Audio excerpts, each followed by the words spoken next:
Wah, selamat ya. Kakak Kesa punya dedek ya. Kakak Kesa tahu nggak dedek hurufnya apa? Hah, iya. Hurufnya dedek D, E, D, E. Ye, rajin nih kakak. Oh iya, sekarang dedek Kesa lagi ngapain? Oh, lagi bobo. Oh iya, kakak Kesha tahu nggak kalau bobo itu hurufnya apa aja? Oh iya, oke nih kakak. B, O, B, O, B, O, B, O, bobo. B, O, B, O, bobo. B, O, B, O, bobo. Oh iya, ya kakak Kesa tahu nggak kalau dede itu suka mimi apa? Iya, oke nih. Dede suka mimi susu. Kalau hurufnya susu apa ya? Iya, oke. SU susu. SU susu. SU susu. Hah, susu itu dari mana ya? Dede Gesa, mimi susu mama apa mimi susu sapi? Oh, mimi susu sapi. Oh, kita panggil sapinya yuk. Hurufnya sapi apa aja ya? Iya, mantap nih. Oke nih kakak, kita panggil sapinya bareng-bareng yuk. SAPI sapi. SAPI sapi. SAPI sapi. Jadi hurufnya sapi apa aja ya? S A B I. Ye, rajin nih kakak Kesha. Assalamualaikum warahmatullahi wabarakatuh. Pada video 9 kali ini saya akan menjawab beberapa pertanyaan mengenai Bimba IOEO Distance Learning. Yang pertanyaan pertama adalah apa yang dimaksud dengan Bimba IOEO Distance Learning? Bimba IOEO Distance Learning adalah suatu wadah atau tempat untuk proses pembimbingan minat karakter minat baca dan minat belajar anak dengan cara yang 100% menyenangkan melalui media teknologi atau media online atau media conference. Apa perbedaan Bimba IOEO Distance Learning dengan Bimba IOEO tatap muka? Jika Bimba IOEO Distance Learning, maka pelaksanaannya dilakukan melalui media online atau dengan memanfaatkan teknologi yang ada. Kemudian pelaksanaannya juga tidak terbatas ruang dan waktu, jadi dapat dilakukan kapanpun sesuai kesepakatan antara motivator dengan murid. Kemudian tidak ada interaksi atau sentuhan secara langsung antara motivator dengan murid. Kemudian jika Bimba IOEO tatap muka, maka pelaksanaannya terbatas antara ruang dan waktu, yaitu dilaksanakan di unit. Motivator dan anak dapat berinteraksi secara langsung, dapat melakukan sentuhan secara fisik antara motivator dengan murid selama berada dalam kelas tatap muka di unit. Kemudian pelaksanaannya juga terbatas hanya di unit.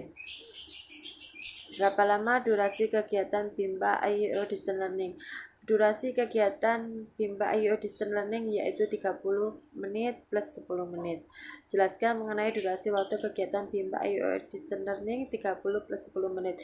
30 menit digunakan untuk kegiatan pembimbingan secara bersama-sama antara motivator dengan murid-murid yang ada di Bimba IOEO Distance Learning. Kemudian 10 menit digunakan untuk penguatan materi secara individual kepada anak, yaitu motivator melakukan video call atau menelpon menghubungi langsung kepada salah satu anak untuk dibimbing atau dibimbing secara intensif untuk penguatan materi yang sudah diberikan oleh motivator secara bergantian.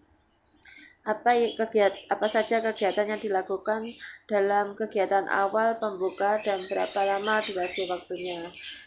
Durasi kegiatan Bimba IOEO Distance Learning eh, pada untuk kegiatan pembuka adalah 5 menit, yaitu diisi dengan motivator berdialog kepada anak, kemudian motivator mengajak anak untuk tepuk semangat, motivator menyanyikan lagu Cinta Ananda, motivator mengajak anak untuk bernyanyi lagu Labimba, kemudian motivator mengajak anak untuk bernyanyi doa sebelum belajar. Apa saja kegiatan yang dilakukan dalam kegiatan inti dan berapa lama durasi waktunya?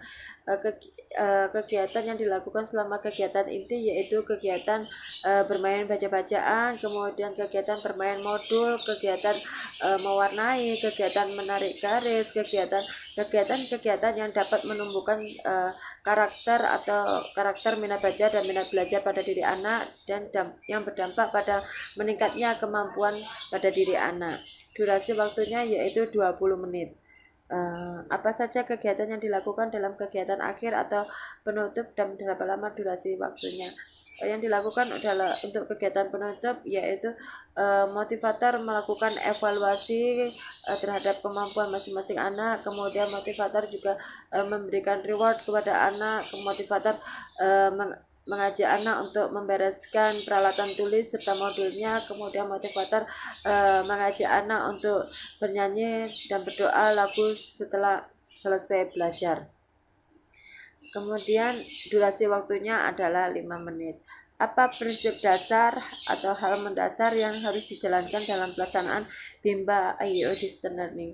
Prinsip dasar yang harus dilakukan adalah motivator harus memastikan jaringan telekomunikasinya baik atau lancar, kemudian motivator juga harus menerapkan metode Bimba dengan benar, motivator harus berparadigma Bimba dengan baik, kemudian motivator juga harus mengajak anak selalu bersemangat, kemudian motivator harus menerapkan teori jam bandul agar pembelajaran selama di kelas tidak membosankan, atau motivator harus dapat melakukan variation skill sehingga anak tetap semangat untuk berada di depan kamera dan duduk tenang sehingga suasana kelas tetap kondusif, tetap menyenangkan, dan proses belajar berjalan dengan lancar. Kegiatan apa yang menjadi prioritas utama dalam pelaksanaan Bimba IEO Distance Learning? Kegiatan yang menjadi prioritas utama dalam kegiatan Bimba IEO Distance Learning adalah kegiatan baca-bacaan, karena di sini Bimba IEO bertujuan untuk menumbuhkan karakter minat baca dan minat belajar anak. Jadi kegiatan baca-bacaan merupakan prioritas utama dalam kegiatan Bimba IEO Distance Learning. Kapan motivator harus memberikan motivasi atau reward kepada anak? Motivator harus memberikan motivasi atau reward kepada anak setiap saat, sehingga anak akan merasa tetap semangat dan tetap antusias. Kapan motivator harus melakukan pengawasan dan pengendalian di dalam kelas? Motivator harus melakukan pengawasan dan pengendalian di dalam kelas selama proses pembimbingan untuk menumbuhkan karakter minat baca. Apa saja pengawasan dan pengendalian yang dilakukan oleh motivator? Pengawasan dan pengendalian yang dilakukan oleh motivator adalah motivator harus memastikan, harus mengawasi semua kegiatan bermain sambil belajar anak. Apakah kegiatan yang sudah dilakukan anak tersebut sudah sesuai dengan tahapan dari perkembangan kemampuan masing-masing anak? Apakah anak tersebut sudah melakukan kegiatan yang dapat menumbuhkan karakter minat baca dan minat belajar pada diri anak? Kemudian motivator harus selalu mengendalikan suasana kelas sehingga suasana kelas tetap kondusif, tetap nyaman, tetap aman, sehingga anak merasa betah dan merasa semangat serta nyaman untuk berada di dalam kelas, sehingga tumbuh karakter minat baca dan minat belajar pada diri anak. Kemudian apa saja evaluasi yang harus dilakukan oleh motivator selama kegiatan bermain sambil belajar? Evaluasi yang harus dilakukan oleh motivator adalah motivator harus melakukan evaluasi afeksi anak setiap saat. Kemudian apakah anak tersebut merasa nyaman atau merasa tidak nyaman dengan kegiatan bermain sambil belajarnya. Kemudian motivator harus melakukan evaluasi kemampuan anak setiap saat, paling kurang lebih 10 menit sekali. Kemudian motivator harus melakukan evaluasi suasana kelas, apakah suasana kelas tersebut sudah fun learning atau belum. Demikian jawaban dari video 9 dari saya. Apabila ada kesalahan saya mohon maaf, dan salam Bimba, tetap semangat dan terus belajar.